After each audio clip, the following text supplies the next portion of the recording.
In the late 1980s, Manhattan's Lower East Side was known as an easy place to score drugs and sex. Prostitutes worked right in the open, turning $20 tricks for quick drug money along certain streets known as strolls. A stroll is where prostitutes ply their trade, where they're known to congregate, and the Johns can find them and do their business or get picked up. But one of those Johns was after more than cheap sex. He was out for blood. Tragedy happens in lives. Unfortunately, it was their lives. The world wouldn't know his name until after his killing spree had ended. Now, in a rare prison interview, serial killer Joel Rifkin talks about his sickening crimes down to the smallest detail. I remember while I was strangling in the truck, she had boots on. She was kicking the driver's side door during this whole thing. Over a 4-year period, the sadistic killer patronized hundreds of New York City prostitutes. He strangled 17 of them with his bare hands. Why those 17 beats me. He discarded their bodies in remote areas or dumped them into local rivers. Some he dismembered. Cutting up a body, yeah, it's grotesque and repugnant to most people, but it's at a level less than the actual killing. No one knew about his cold-blooded killing spree. Not the police, not the press, not the public, not even the prostitutes themselves. People in that environment almost go virtually unreported and slip through the cracks. 22-year-old Tiffany Bresciani was his last victim. She was just very happy and beautiful and loved people. Tiffany had moved from Louisiana to New York to become an actress or a dancer. But instead of finding Broadway's bright lights, the city's dark side got her first. To support a drug addiction, she turned to prostitution. I still have that heartache, you know, it never goes away. There's that empty feeling sometimes, you know, without her. In spite of her troubles, Tiffany remained in close touch with her mother. But in June of 1993, she stopped calling home. She'd call about 3 times a week, you know. We really kept in touch that week that it happened. I said, did she call yet? And I had the most awful feeling. What happened to Tiffany might never have been discovered if not for Trooper Sean Ruane of the New York State Police Department. Early in the morning of June 28th, Ruane was patrolling Long Island's Southern State Parkway when a pickup truck caught his attention. I observed a tan Mazda pickup truck with no license plate on the back. We decided to pull the vehicle over. Instead, the driver took off. We're in pursuit of a vehicle, failure to comply. It's not high speed or anything, it's just failure to comply. But before long, Ruane was going nearly 100 miles per hour, trying to keep up with the truck as it sped through Nassau County. Barreling through stop signs and around corners, the driver seemed willing to do anything to get away. The vehicle actually went up onto 2 wheels, and I thought it was going to actually roll over. Lucky for him, it landed back on 4 wheels. After a frantic half-hour pursuit, the driver's luck ran out when he crashed into a streetlight. I ran up to the driver's side of his car, opened the door. He happened to be sitting in the driver's seat with his hands up like this, basically giving up. Very kind of casual, actually. As Ruane began inspecting the vehicle, he caught a whiff of something evil, a telltale odor almost every police officer knows. It appeared to be the odor of decaying flesh.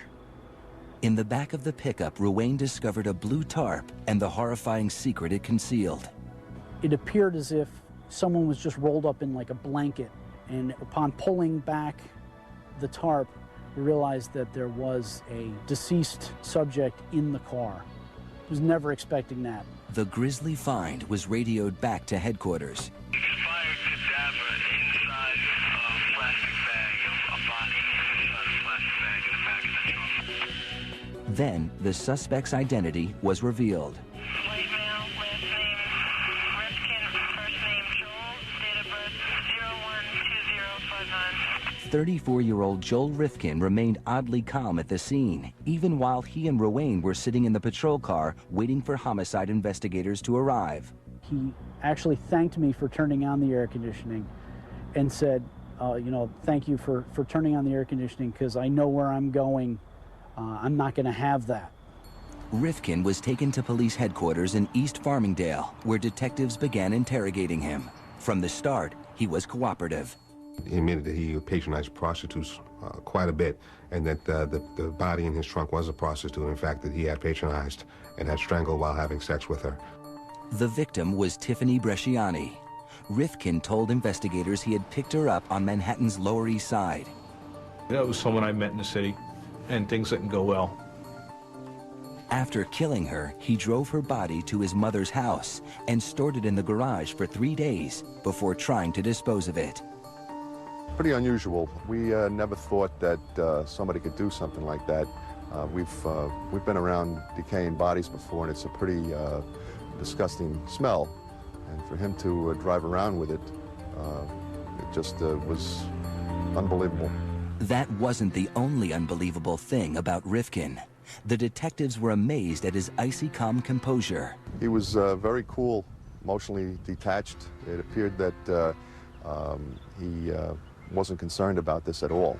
I had a feeling that he had done this before. Under questioning, Rifkin filled in more details about his life.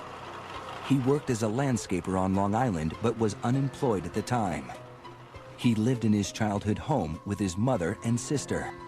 But investigators sensed there was more, much more, to Joel Rifkin's story. Well, what I thought unusual is that here's a fella that looks like he could be your next-door neighbor, and then go out at night, pick up a girl, and strangle her, kill her, and then dispose of the body, almost like it came like second nature. The detectives followed their hunch and asked Rifkin if there were other victims. I figured, you know, there was no point in being evasive. I gave him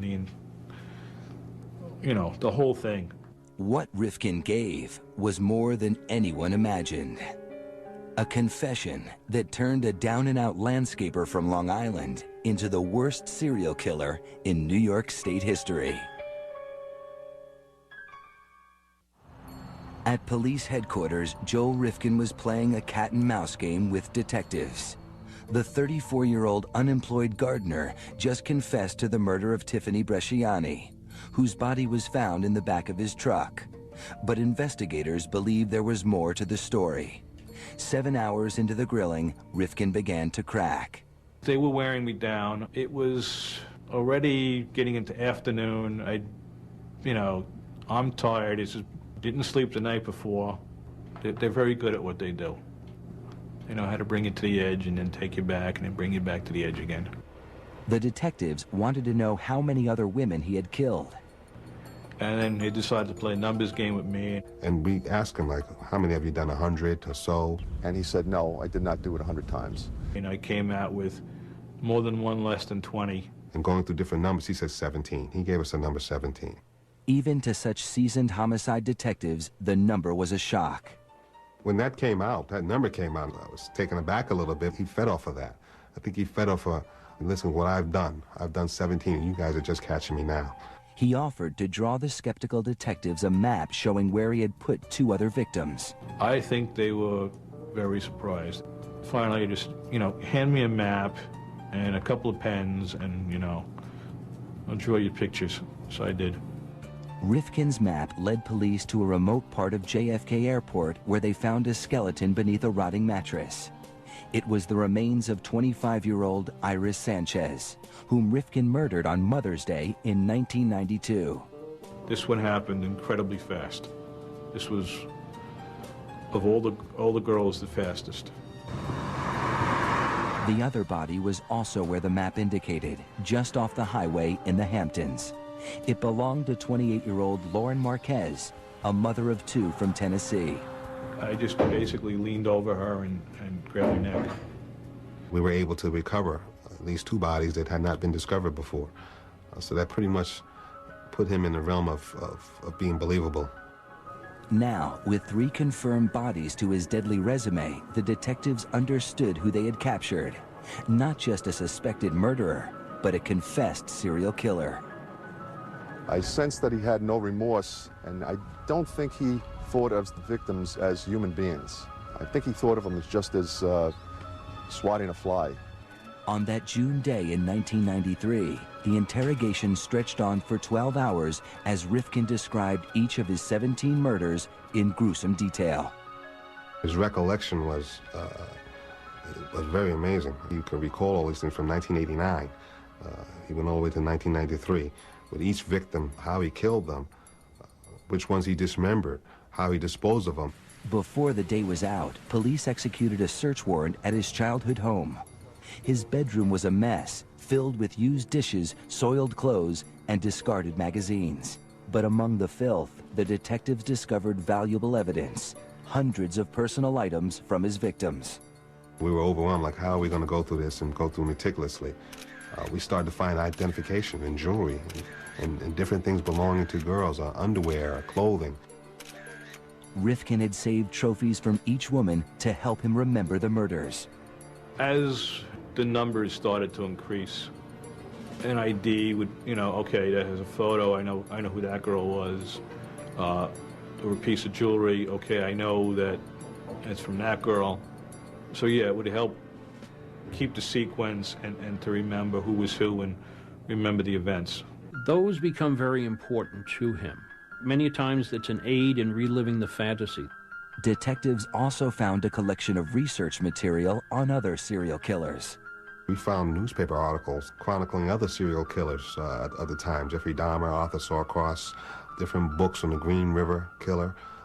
It almost seemed like he was making a study of these type of individuals, fully knowing what he was. Police hauled away hundreds of pieces of evidence, including a saw, a freezer, and a wheelbarrow containing a quart of fresh blood. To help unravel this awful mystery, they turned to his mother and sister, whom Rifkin lived with during his 4-year killing spree. I was incredulous that she didn't know, that nobody could know that these things were going on underneath their roof. But how well do we really know the people that we live with? As police confirmed each one of his 17 victims, a fuller picture began to emerge. Joel Rifkin wasn't just the most prolific serial killer in New York's history. He was one of the worst of all time, eclipsing such infamous killers as David Berkowitz, the son of Sam, Richard Ramirez, the Night Stalker, and Albert DeSalvo, the Boston Strangler. As soon as the news got out, this case took a life of its own. After a life spent hiding in the shadows, suddenly the whole world knew who Joel Rifkin was. Why did you do it? Mr. Rifkin, are you responsible for 17 murders?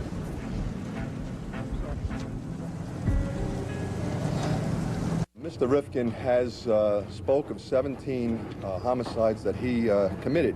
On June 30th, 1993, New York State Police called a press conference to announce the arrest of serial killer Joel Rifkin. His operation consisted of picking up the woman, having sex with them, killing them, and disposing of them. One question above all seemed most important. Do we have a possible motive at this point? No, we don't. What could have caused such a quiet, unassuming man to kill so many women? Mr. Rifkin seemed like he could be your next-door neighbor, but at nighttime he had an extreme thirst for using prostitutes, and then he went on a killing spree that made him the most prolific serial killer in New York State history.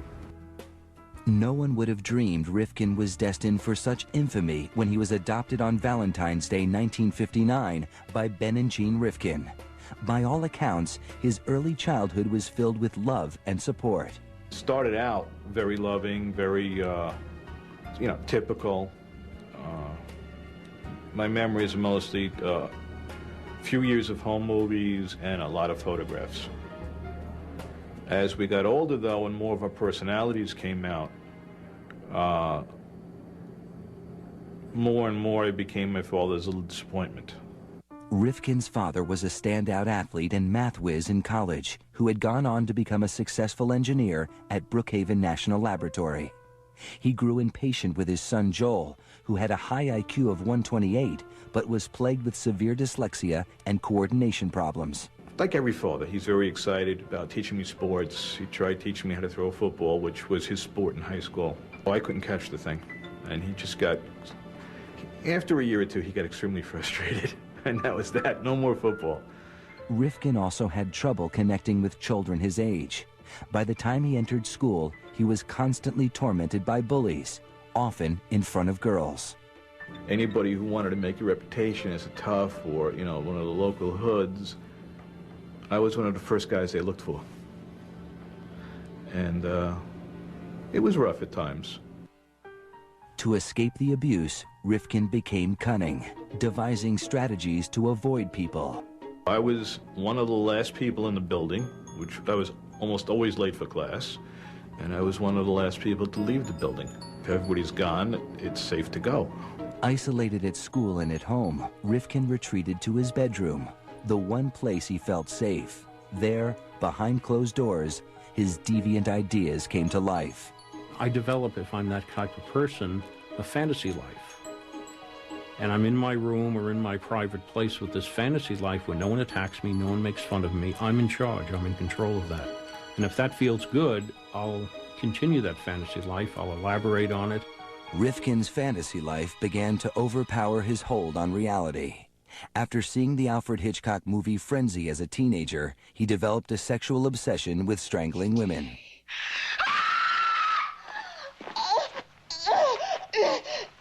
I remember seeing Hitchcock's Frenzy, which I later had a videotape of. It used to always get my attention. That built into fantasy life. Rifkin graduated from high school in 1977. He stayed at home taking a class at the local community college. 1 year later, he enrolled at the State University of New York at Brockport, 200 miles away. Before leaving for his first semester, Rifkin decided that he might fit in better if he lost his virginity. I figured, well, I should have at least some experience. I should kind of know something of what this whole thing is. Rifkin headed into Manhattan and picked up a prostitute. She knew I was a kid, basically, so this particular woman was, I would guess, in her 30s. She'd been around, so she basically, you know, played teacher. Rifkin didn't just learn about sex. After years of feeling rejected and humiliated by girls, for just $20, he could be the one in control. The feeling intoxicated him. Self-esteem-wise, you know, as long as you had the price of admission, that was it. There was no rejection. There was no, you know, you're weird, you're in there, none of that. But even with experience, Rifkin was still an outcast at college. After 2 years, he gave up and moved back home. His father was furious, tired of being disappointed by his underachieving son. Me and my father used to have these horrendous screaming matches over little nothing things. And I was made to feel like the worst kind of son on the planet. In 1986, Ben Rifkin was diagnosed with terminal cancer. Hoping to impress his father for once, Joel enrolled in a biology class at a local university. But just before his midterm grades were released, Rifkin's dad committed suicide by taking a cocktail of barbiturates. Rifkin was devastated, especially since he received a good grade. To this day, I think he timed that cocktail knowing the test was coming. He didn't want to see the failure. And I didn't get the chance to show him that it wasn't a failure. After his father's death, Rifkin sought acceptance the only place he knew he could find it, with prostitutes. When he started a landscaping business in 1989, almost every dollar he earned went into his obsession. That was basically my drug of choice, whether it was the sexual encounter or just hanging out with them. I mean, there were times I'd spent 8 hours just driving around in the city. In February 1989, 2 years to the week after his father's death, Rifkin finally succumbed to his dark fantasies. His mother and sister had gone on vacation, and Joel decided to bring home a prostitute. She was using heroin during that night. She shot up in the bathroom and passed out for 2 hours. We had sex once, and then she shot up again and passed out again. Rifkin, who never used drugs and rarely drank, became irritated with the woman's drug habit. In the morning, still frustrated, he grabbed a howitzer shell that he had in the house and began to hit her. And I just remember picking it up, and the first blow hit her above the eye in the middle of the forehead. And by the time I put it down, I don't know, at least 20 to 30 times I struck her with it. Rifkin thought she was dead, but she wasn't. I'm hopping around, and she sits up.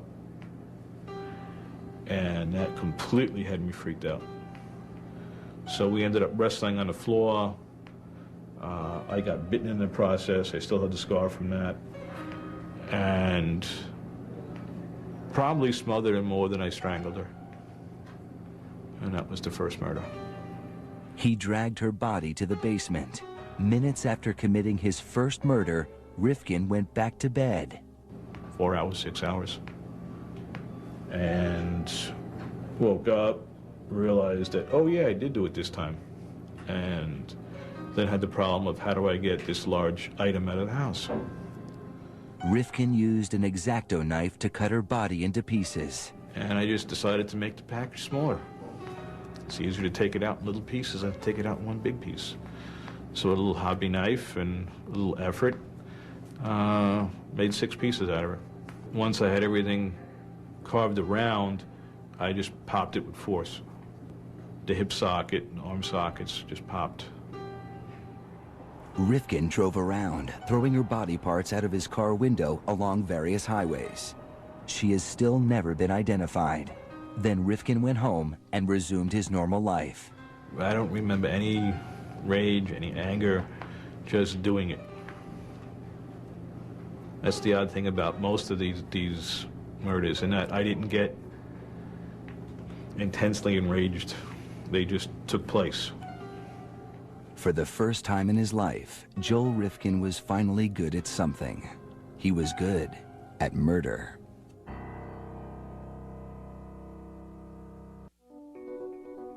After the first murder, Joel Rifkin was terrified of getting caught. Whoa, I can't believe I did this, and it was driving down the block, I'm counting the cars.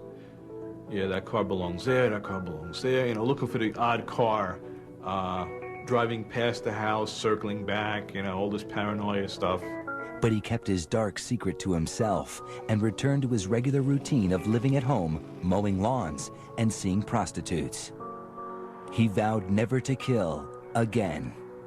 I really, throughout that whole time before the next one happened, was, okay, that's not going to happen again. We're done with that. That was just, you know, had a bad day. But he couldn't stop thinking about the murder, especially during sex. For 1.5 years, he was able to hold off the urge. Then his mother and sister went away again, and he brought home another prostitute. Her name was Julia Blackbird. There were other girls in that interval also who I had brought to the house, and they were all still around, as far as I know. So I don't really know what the particular spark was. They spent the night at his home, then early the next morning drove to an ATM to get money. But Rifkin's checking account was empty, so they headed back home. I needed to wait for the bank to open so they could manually check my balance. So we went back to the house, and we had to kill about 1.5 hours. Yeah, good choice of words. This time, Rifkin used a table leg. I hit her, knocked her out in one blow, and then strangled her for about 20 minutes, which I was basically strangling her corpse after a while. Rifkin thought about having sex with her dead body, something he had read about while researching serial killers. The thought occurred to me because I had heard of it, and then I shook off the thought and said, no. Now I'm making this dividing line in my head. All right, I just killed somebody, but no, I won't do this next thing. I won't, you know, which is, I don't know, it's odd, but the whole thing is odd. Everyone likes to feel that they're a little bit above the lower portions of society. So I'm not as low as a necrophiliac, I'm just a serial killer. Rifkin dismembered her body in the basement. This time he sealed the pieces in cement and dumped them in the water. They went into various channels and rivers along New York City. To the best of my knowledge, they haven't found anything. The second victim also hasn't been located. He kept some jewelry, costume jewelry from this victim. Now, a killer for the second time, Rifkin became emboldened. Just 4 months later, he struck again. The third victim, which we know as Barbara Jacobs, a white female about 32 years old, he picked up Barbara at 12th Street and 2nd Avenue in New York City. Like the others, he killed Barbara at his home in East Meadow. We had sex in the guest bedroom, and she went to sleep, and I was up and roaming the house. Debated with myself if I really wanted to hurt her or kill her, and eventually that impulse was too strong, and I picked something heavy up again, hit her on the side of the head, and strangled her on the floor. Rifkin kept her body in the basement for 2 days. The body had just begun to change. It looked like it was bloating, so I became afraid to cut it. So I had found a mattress box, or some kind of narrow, long box, rectangle. So I slid her into that and dropped it in the Hudson River. Her body was found shortly afterwards, but never identified, remaining a Jane Doe until after his arrest. Rifkin didn't care. They were objects. You know, I didn't think of them as having anything else but drug habits and, you know, sex for money. In my mind, they never had families, never had anything. These killers, over and over again, have an abnormal need for power and control. We all like a certain level of power and control, but they have an abnormal need for it. Why? Because it was taken away in their earlier years. So now they're going to react, and now they're going to try to overcompensate for that. Self-employed, with no friends or social life, Rifkin was able to carry on with impunity. His family left him alone and didn't ask questions. Mom was like, hey, as long as he's not moping, as long as he's out doing something. His family pretty much were resigned to the fact that the type of person he was, a loner, kept to himself a lot up in his room. He would be out roaming at all hours of the night. That was a normal course for him, as far as the family was concerned. A few of the women actually escaped his death grip, unaware of his fatal intentions. One girl she managed to hook her foot around and lift me up to the roof of the car. And broke contact, and I'm basically dangling like a bug. And I relaxed, she relaxed, and she was like, I gotta quit doing this. And of course, you're probably like me, I gotta quit doing this, and the next night she's back out and I'm back out. The first 3 murders had occurred with long intervals between them. But his fourth victim, 22-year-old Mary Ellen DeLuca, happened just a few weeks later. Rifkin says he didn't even intend to kill her. We ended up in a hotel room. My thinking was, 2 people walk into a hotel room, 2 people have to come out of a hotel room. So I was looking for ways to avoid the killing. In the room, DeLuca began to lament about her life. She was saying stories of how she had just come out of rehab and now she's getting stoned again, and her life is crap, and this has got to stop, and I wish I was dead. And I was like, she didn't have to say much more after that. Rifkin grabbed her throat. So we didn't even have any sex. Nice, the heck with it. Never even started the sex act, just strangled her. Now he had a problem. He had to get DeLuca's body out of the motel without anyone seeing. Pulled the curtains down, do not disturb on the door, and I went shopping for a trunk like a kid takes to summer camp. He got the idea to use a trunk from the same Alfred Hitchcock movie that gave him his first sadistic fantasy. That idea I lifted from Frenzy. The idea worked. Her body, partially decomposed body, was found on October 1st, 1991, adjacent to a rest area in Route 32 in upstate town of Cornwall, New York. Rifkin was not only killing more frequently, he was getting better at it. But he wouldn't get away with it forever. As the body count grew, Joel Rifkin began taking bigger chances. He murdered his 5th victim, 21-year-old Yun Lee, in his truck near the Williamsburg Bridge. I just grabbed her by the neck and didn't let go. It was broad daylight. Rifkin propped Yun Lee's body up in the passenger seat and took the expressway back to Long Island. I had to get gas. So I pulled into the self-service gas station there with body on the front seat. He drove to a work lot where he stored gardening equipment and put her body in the same steamer trunk he had used to hide his previous victim. Then, Rifkin returned to the city and dumped the trunk in the Harlem River. Her partially decomposed body was found in the body of water off Randall's Island in New York City. Just days later, he killed again. Victim number 6's body has never been recovered. He strangled this female who had sandy-colored hair. He placed her in the metal drum, and he placed this drum in the Harlem River. While disposing of this still unidentified victim, Rifkin was nearly caught by 2 police officers. I roll the barrel off, splash, turn around, and there's a flashlight. And it's 2 of New York City's finest. What are you doing? He told the officers he'd been scavenging for car parts. The cops let him go. That was the type of thing, yeah. Rifkin went on to kill 11 more women. His murders didn't stand out in a city that was averaging 2,000 homicides a year. The multitude of cases, and homicide cases and victims that in New York City, a jurisdiction like New York City gets, this is just an unfortunate thing sometimes. By the end of 1991, his 3rd year of killing, Rifkin had murdered 7 women.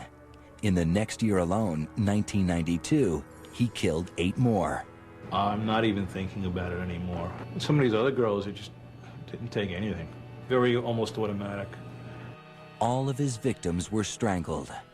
Joe Rifkin is a true sexual sadist. That thrill that he gets, it gets intermingled in sex. But again, keep in mind that tremendous feeling of power and control he would have strangling a defenseless prostitute.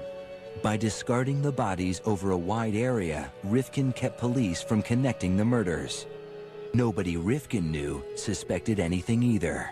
If he met Joel on the street, you would think that he was an unassuming guy. I don't think you'd take a second glance at him. Then, in late June 1993, Rifkin picked up his last victim, Tiffany Bresciani, while driving his mother's Toyota. He strangled her in the back seat and drove home. She's naked. I threw some car mats on her. I remember passing a tour bus, deciding it's not a good road. And I remember pulling off, drove to Kmart. Rifkin bought a blue tarp to wrap up Tiffany's body. Now it's around 9 o'clock in the morning. Drive home. Mom has some shopping errands to run. And it's her car. So Mom drives off with basically a very odd-shaped package in her trunk. And Mom never used the trunk that morning. After his mother returned, Rifkin moved Tiffany's body to the garage, where he left it for 3 days. Very hot days, and now it's nice and ripe. Early in the morning of June 28th, Rifkin drove off to dispose of Tiffany's body. But his truck's license plate wasn't properly attached. I heard it fall, and I'm a sloppy mechanic. There's tools everywhere. So I thought I had left a wrench or a socket someplace, and it bounced off. Soon after, Rifkin saw flashing lights in his mirror. Knowing the police would smell the stench from Tiffany's body, he decided to make a break for it and drive into the ocean. I was looking for literally a place to crash. I figured sink the truck, swim, hide under the pier for a while. I don't know what I was thinking. Instead, Rifkin crashed into a light pole after a 30-minute chase. He offered no resistance as Trooper Sean Ruane took him into custody. He asked me, he's like, why were you stopping me anyway? At which point in time I advised him that the reason why we stopped him was because there were no license plates on the vehicle. At which point in time he responded, you know, it's always a 25-cent part. Joel Rifkin's killing spree was finally over. The world was shocked when it learned of his crimes. After being invisible for so long, Rifkin was now in the spotlight. His trial loomed ahead. Soon, he would have to face the families of the women he murdered. My daughter didn't, she didn't deserve to die like that.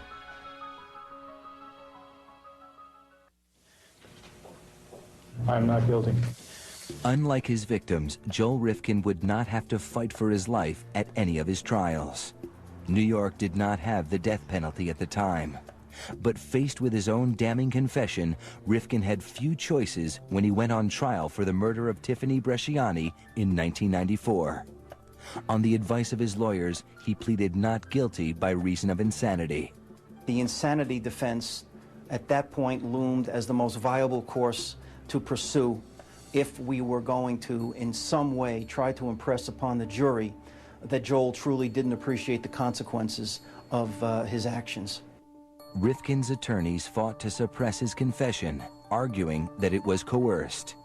Rifkin insists he asked for a lawyer several times during questioning. I asked for an attorney about 20 times, but when it comes to, I guess, a crime this heinous,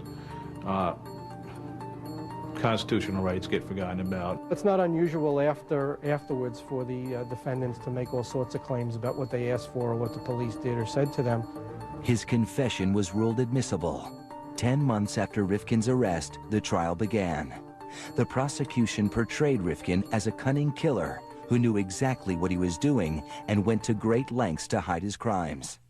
He was bright enough to be able to pick the type of victims that would not be noticed missing right away, to do it, to kill these people in areas that would provide him with seclusion, and dispose of the bodies in such a way that law enforcement wouldn't be able to put one together with another. They also depicted him as a sexual sadist.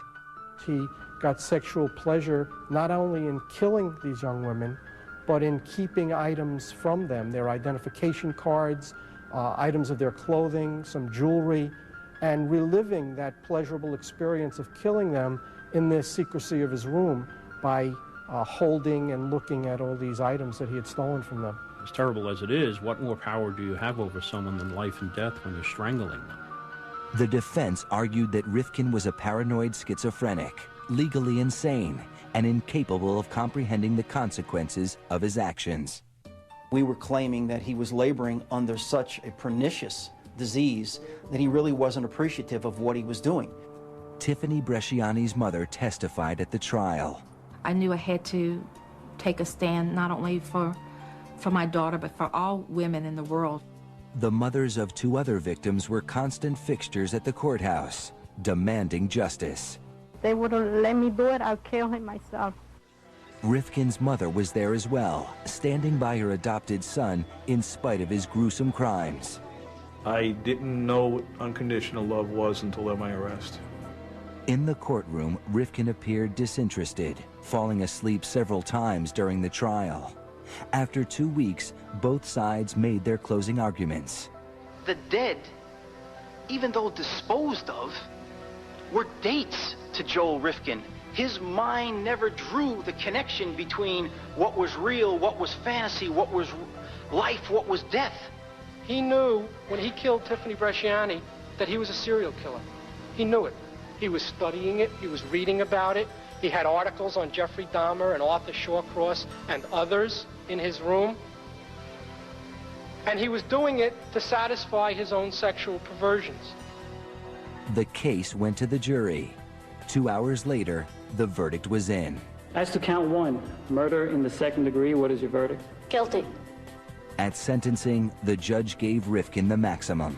You have been found to have knowingly committed the most heinous act one can commit against a fellow human being, the taking of a life. You, Joel Rifkin, are hereby sentenced to an indeterminate term of imprisonment with a minimum of 25 years and a maximum of your natural lifetime. I don't hate him. I don't hate anybody. I just can't understand that. It's still a shock to me. I don't understand it. Over the next 2 years, he entered guilty pleas to 8 more murders. In 1996, when he was sentenced for the murder of Iris Sanchez, Rifkin offered his first apology. What I have done can never be forgiven, but I ask you to believe me when I tell you that I will never understand the part of me that caused me to do these terrible things to your children.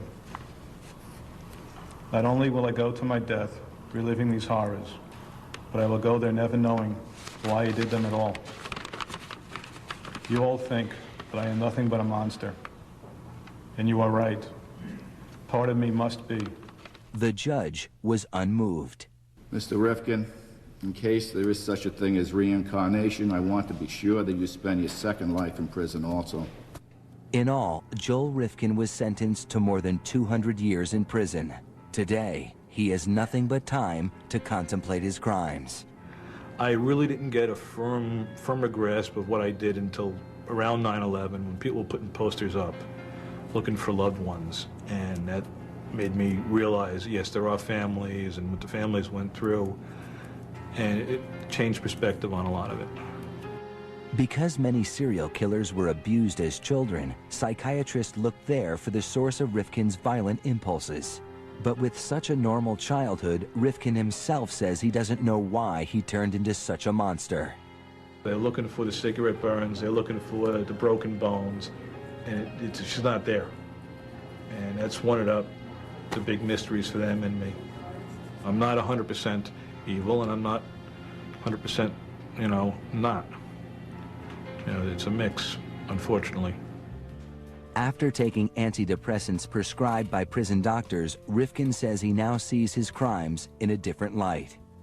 Now the memories are the reverse of fantasies. Now I wake up. Now it's like a kid waking up from a nightmare. They come and I wake up and get something to read to distract myself. But Rifkin also says he can't guarantee, if he had the chance, that he wouldn't kill again. The honest answer is I don't know. I don't know if I was released if I'd ever kill again. I might.